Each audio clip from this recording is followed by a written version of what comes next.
conferencia del ciclo sobre el budismo zen.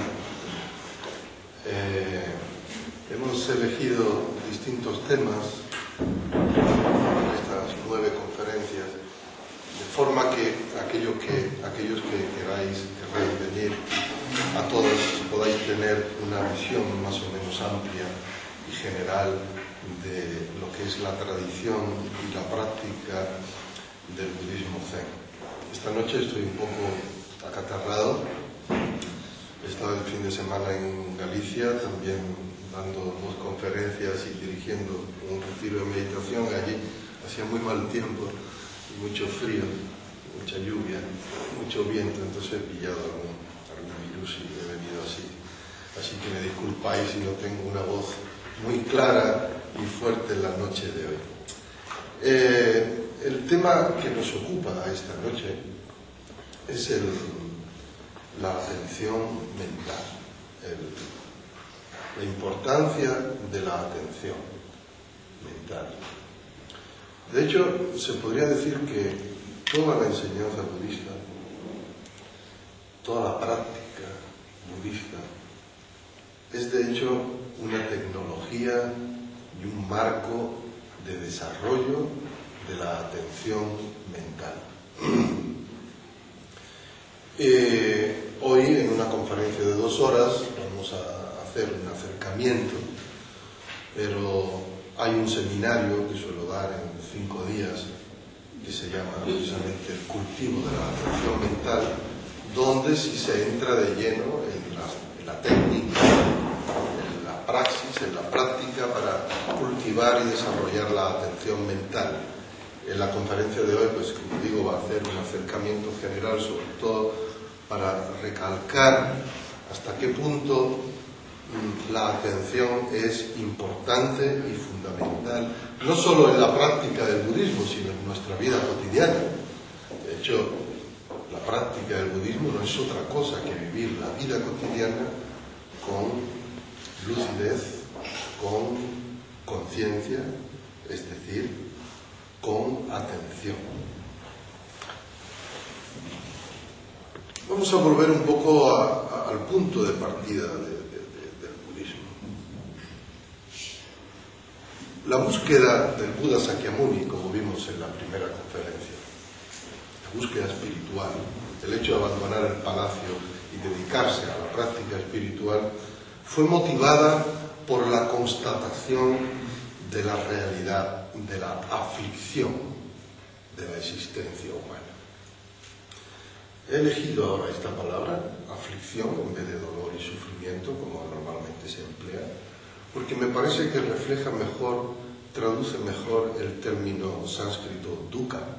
Dukkha normalmente se traduce por dolor y sufrimiento, pero el término dolor o sufrimiento, sobre todo el dolor, parece que está muy relacionado con el dolor físico, ¿no? Con la enfermedad, con el dolor corporal e incluso el sufrimiento. Mientras que el término aflicción, según lo define el diccionario de la Real Academia Española, tiene 4 acepciones principales. La primera es molestia o sufrimiento físico. La segunda es tristeza o angustia moral. La tercera es inquietud o preocupación, que ya incluye lo emocional, incluso lo espiritual. Incluso la cuarta es pesadumbre. Entonces la aflicción incluye tanto el dolor físico como el dolor emocional, la inquietud, el desasosiego, la insatisfacción y la pesadumbre.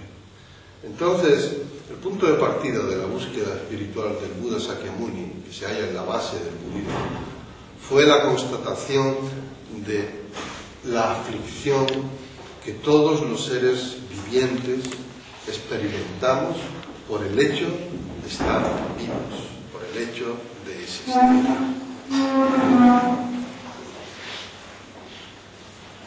Vimos que el Buda indagó en las causas de esta aflicción. ¿Cuáles son las causas? Y su descubrimiento fue que la principal causa de la aflicción general que experimentamos no es otra que lo que él llamó ignorancia, la ignorancia. Ignorancia, advilla en sánscrito, significa no luminosidad, no claro, es decir, oscuro. Y define un estado mental y existencial caracterizado por una falta de claridad, un estado de confusión, un estado en el que no hay una comprensión o una percepción clara de la verdadera naturaleza de nuestra existencia. Por lo tanto, puesto que el objetivo del Buda era acabar con esa aflicción, para acabar con esa aflicción es necesario disolver, transformar este estado de oscuridad existencial que es la ignorancia. Ignorancia hace referencia a un velo, a una niebla que empaña la conciencia humana y le impide tener un conocimiento claro y luminoso de la realidad. Podríamos definir también, en términos cibernéticos, la ignorancia como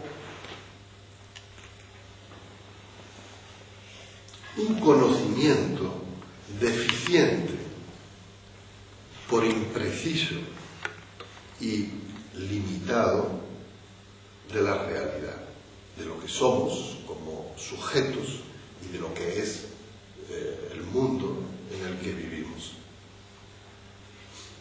Un conocimiento defectuoso, un conocimiento impreciso.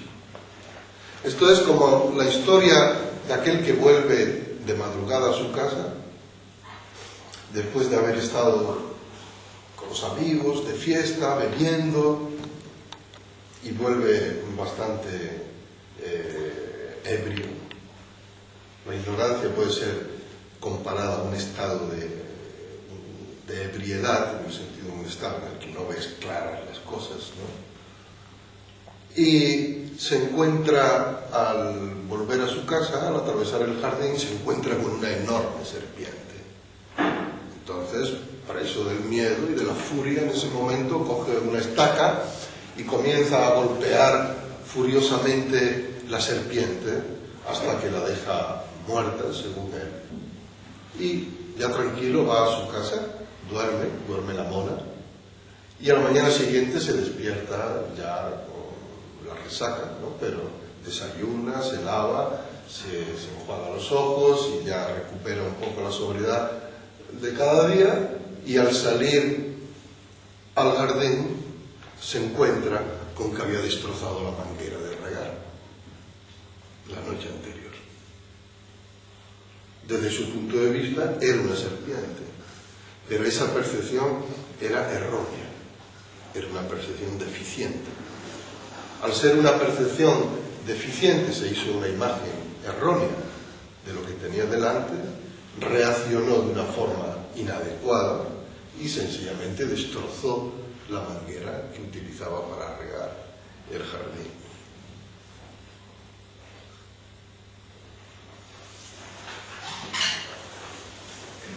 A menudo nos sucede lo mismo.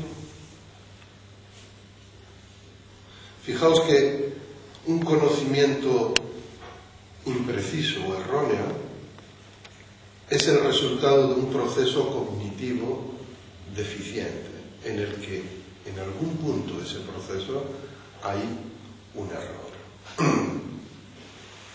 Un error que se vuelve un error de percepción.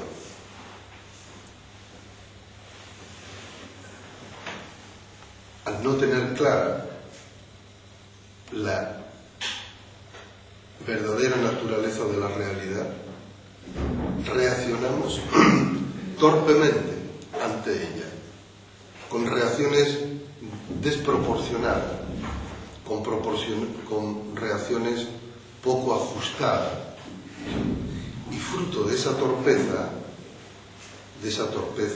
existencial, podemos decir, generamos estados aflictivos tanto en nosotros como en las personas que nos rodean, con las que nos relacionamos. Teniendo en cuenta también que gran parte de nuestro proceso cognitivo, es decir, el proceso a través del cual llegamos a conocer la realidad, gran parte de ese proceso sucede de forma inconsciente. Muchas veces no entendemos por qué nos pasa lo que nos pasa. Como decía el filósofo español Ortega y Gasset, lo que nos pasa es que no sabemos lo que nos pasa. Y por eso nos pasa lo que nos pasa. Es decir, de alguna forma somos, en cierta medida, bioordenadores, biocomputadores, somos computadores biológicos, en cierta medida solo, que hemos sido programados a través de la educación, de la cultura, de nuestras relaciones con nuestros padres, con nuestros familiares. Hemos sido programados para percibir la realidad de una determinada manera y para reaccionar de una determinada forma a ello. Y esos programas, la mayor parte de las veces, son ocultos. Es como la programación de un ordenador, que nosotros no sabemos qué es lo que hay ahí dentro. Solo conocemos un poquito que le damos a unas ciertas teclas y pasan una serie de cosas. Pero en realidad nuestro conocimiento del funcionamiento de un ordenador es muy, muy limitado, a no ser que seamos programadores y sí conozcamos cómo funcionan los programas. La mayor parte de las veces, nosotros, los usuarios, lo que hacemos es usar el ordenador. Y muchas veces, si hay un error, no tenemos ni idea de dónde viene ese error, ni por qué, ni cómo se puede arreglar. De alguna forma, en nuestra vida cotidiana, en nuestra manera, en nuestra vida, nos sucede lo mismo. Hemos recibido ciertas instrucciones para manejar este ordenador que es nuestro cerebro y este cuerpo y esta vida, y más o menos la vamos manejando, pero no sabemos cuáles son los programas inconscientes que están funcionando dentro de nosotros, y cuando nos enfrentamos a una situación nueva o cuando nos enfrentamos a un momento de bloqueo, no sabemos qué hacer, porque no nos conocemos. No nos conocemos. Precisamente una de las grandes facultades de la atención, del desarrollo y del cultivo de la atención consciente, es que nos permite tomar conciencia de nuestros propios programas inconscientes, de cómo estamos funcionando a nivel corporal, a nivel emocional, a nivel mental y a nivel espiritual.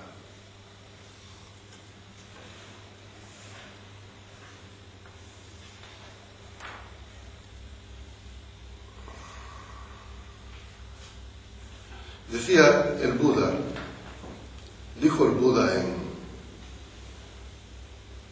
oh monjes, Buda siempre se dirigía a sus monjes, a su comunidad de monjes. La única forma de que los seres se purifiquen, para que superen la tristeza y la lamentación, o sea, los estados aflictivos, para que destruyan el dolor y el sufrimiento, para que alcancen el camino recto, es decir, una forma de vida cuyo resultado es un estado de satisfacción, de felicidad, para que consigan el nirvana, este estado de autorrealización, la única forma es la práctica de la atención, la práctica de la atención consciente. En la tradición budista hay dos ámbitos esenciales donde cultivar la atención.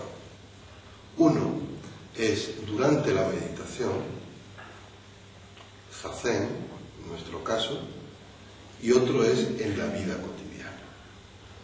es decir, en todos los momentos, en todas las circunstancias, sea lo que sea que estemos haciendo.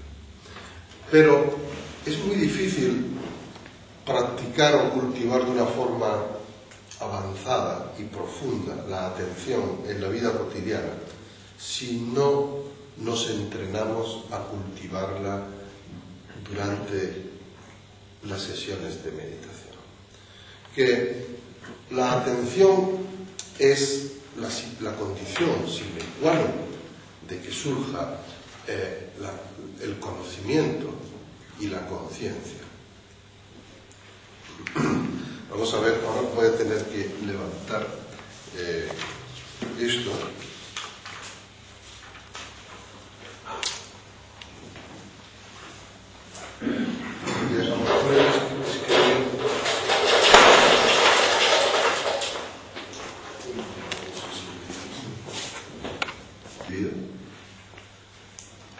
Nuestra facultad de conocer está sobre todo enfocada hacia el exterior.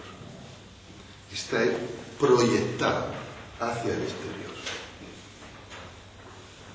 Gracias a esto se han desarrollado las ciencias positivas, las ciencias naturales, los conocimientos científicos, ese conocimiento tan pormenorizado, tan exhaustivo de la realidad objetiva. Pero en Occidente no se ha desarrollado una ciencia interna, una ciencia de lo subjetivo. Prácticamente empezó algunos esbozos con la filosofía griega clásica y después tuvo un empuje muy fuerte con Freud y todo el desarrollo de la psicología, que sí es el estudio de la subjetividad.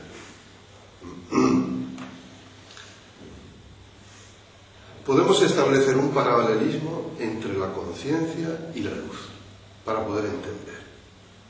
La luz física, en este caso la luz eléctrica. La conciencia es la luz que nos permite ver o conocer la realidad. Gracias a esta luz miráis y veis una mano con 5 dedos, veis un tipo sin pelo, con una camisa granate o no sé qué color, así. O yo veo a vosotros, veo la forma de vuestros cuerpos, de vuestros rostros, el color y la forma de la ropa que lleváis, gracias a la luz, ¿no es cierto? Si ahora apagáramos todas las luces y nos quedáramos en la oscuridad total, no veríamos absolutamente nada a nivel visual, no veríamos nada. Pero si miramos la luz en sí no se puede ver. La luz es como invisible. La luz solo es visible cuando se refleja en los objetos. Con la conciencia sucede exactamente lo mismo. Pero en el caso de la conciencia no concierne solo a las imágenes visuales, forma y colores, sino concierne al resto de las conciencias sensoriales, gustativas, olfativas, táctiles, etc. El conocimiento viene a través de las sensaciones. Las sensaciones son impulsos eléctricos que son vehiculados, son captados por los órganos sensoriales, son vehiculados a través del sistema nervioso hasta el cerebro, donde se procesa esa información, se pone en relación con la memoria y surge una imagen mental. Esa imagen mental es el conocimiento. Ah, mira, fulanito de tal, es él, lo he reconocido, lo he conocido. Ah, mira, es una silla. Ah, mira, es una pizarra. Ah, mira, es una botella. Eso es una imagen mental. Ese es el conocimiento. El conocimiento de que la botella es grande, o es pequeña, está llena, está vacía, o que la persona que hemos encontrado está enferma, o está sana, está alegre, o está triste, está en forma, o está cansada. Ese es el conocimiento. Pero lo que nos permite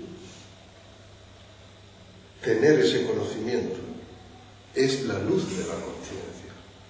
Porque si no fuera por la luz de la conciencia, si no fuéramos conscientes de que eso está ahí, ¿cómo podría producirse el conocimiento?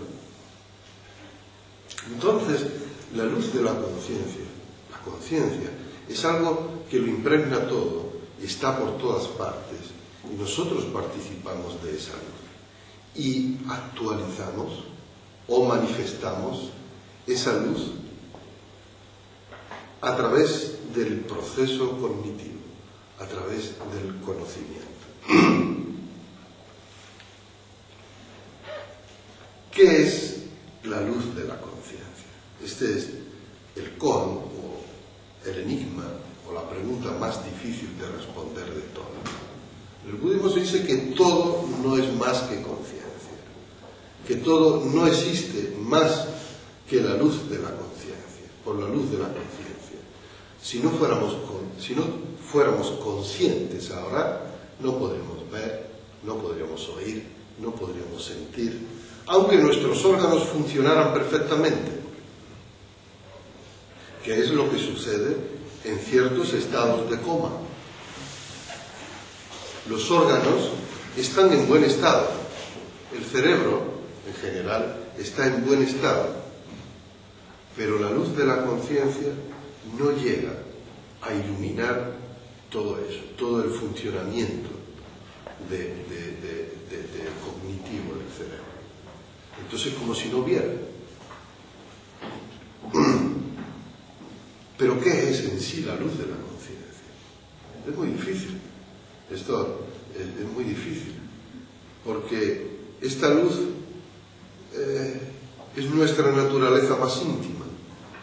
Es lo que nos permite conocer, y es muy difícil convertirla en objeto de conocimiento. Es muy difícil, pero no imposible, precisamente a través del cultivo de la atención enfocada hacia su fuente, hacia su origen. Es como se llega a penetrar en la naturaleza de la conciencia. De todas maneras, el misterio de la conciencia no se puede aprehender, no se puede atrapar conceptualmente. Que la conciencia está más allá de toda conceptualización, de toda ideación, de toda imaginería mental. No obstante, en el budismo, para referirse a la conciencia, se emplean metáforas que pueden sugerir una cierta imagen. Se dice, por ejemplo, que es idéntica a la luz. Se compara con la luz física. Con la salvedad de que si en estos momentos apagamos la luz eléctrica, lo único que no podemos hacer es ver. Pero podemos seguir oyendo, podemos seguir oliendo, podemos seguir gustando los sabores y diferenciando las texturas. Sentimos si hace frío o calor, aunque no veamos.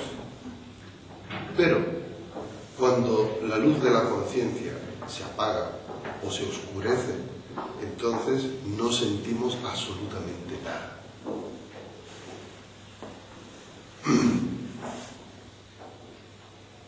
Y es como si no hubiera nada.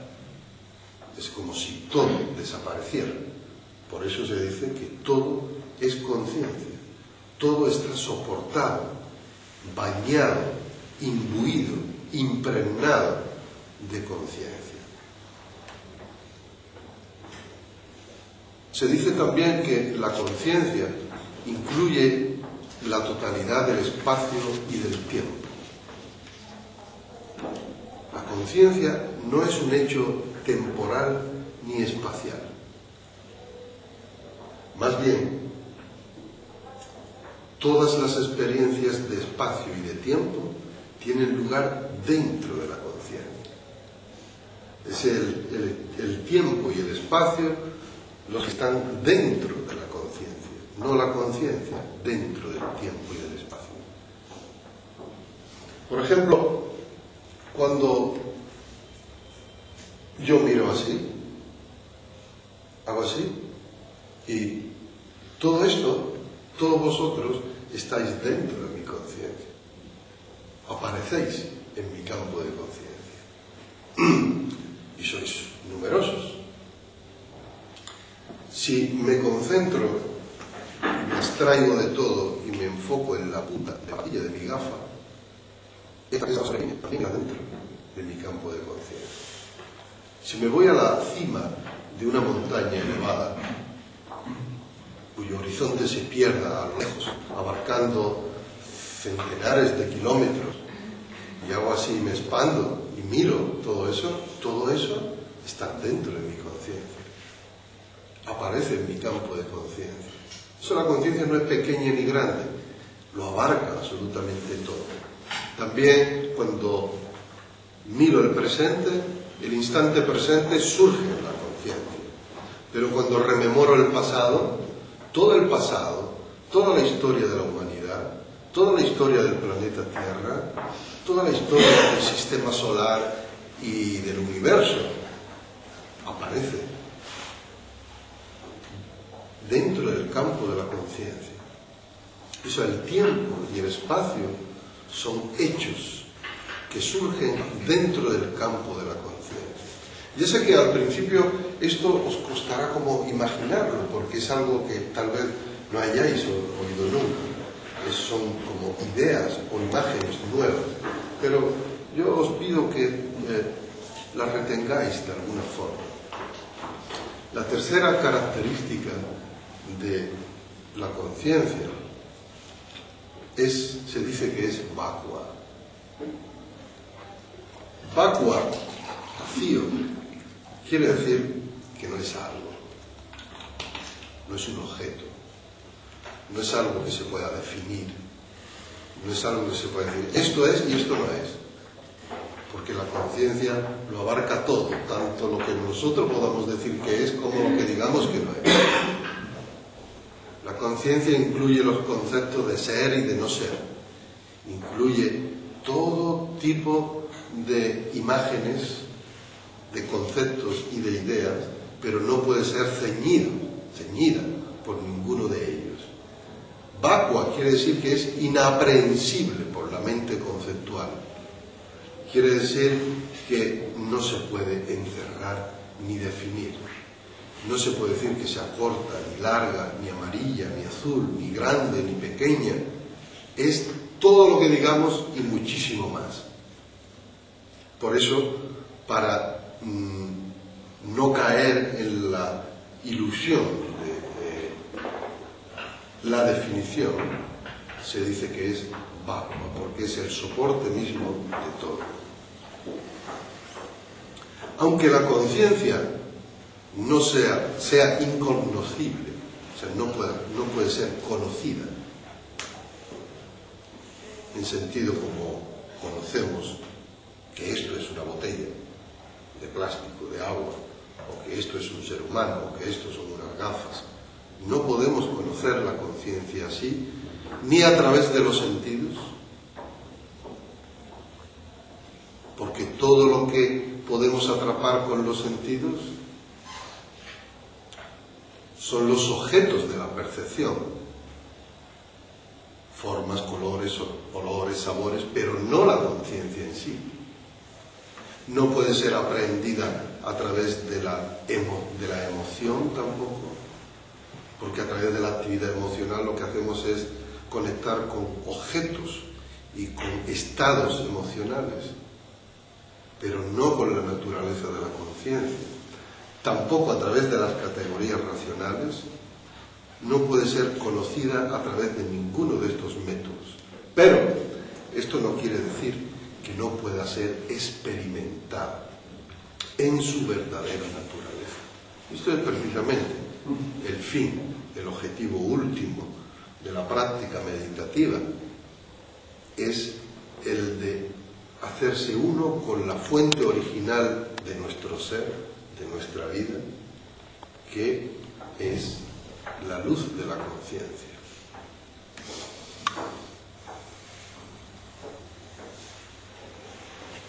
Así que, desde el punto de vista de la enseñanza del Buda,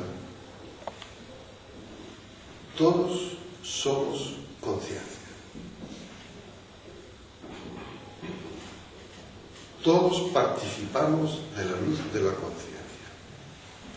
No solo los seres humanos, también los animales, también las plantas y también lo que nosotros llamamos objetos inanimados, minerales, los objetos creados por el hombre. Todo lo que percibimos a través de cualquier sentido, incluso todos los conceptos, ideas, fantasías, imágenes, todo participa de la luz de la conciencia. Ahora bien, esta luz, que es una e indistinta para todos, no se manifiesta de la misma forma a través de los distintos seres vivientes. En unos se manifiesta, podríamos decir, con más opacidad, con menos luminosidad, con menos autoconciencia, y en otros se manifiesta en todo su esplendor. Desde el punto de vista del budismo, la experiencia de la iluminación, que se llama, no es más que la experiencia en la que nuestra verdadera naturaleza de seres conscientes se expande y se realiza plenamente, convirtiendo cada célula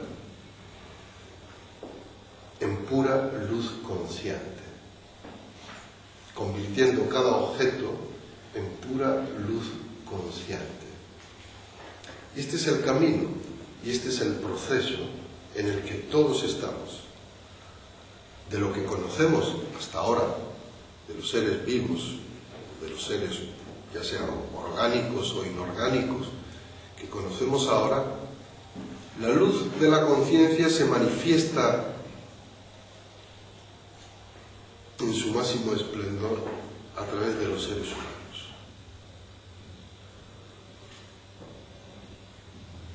Los seres humanos estamos dotados de sistema nervioso, de un sistema nervioso diseñado de tal forma que a través de nosotros la luz de la conciencia se vuelve consciente de sí misma. Como dice Alan Watts, los seres humanos somos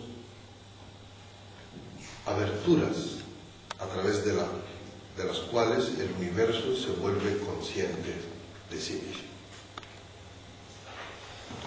Claro que cuando los seres humanos reconstruimos la historia del universo, y se va reconstruyendo poco a poco.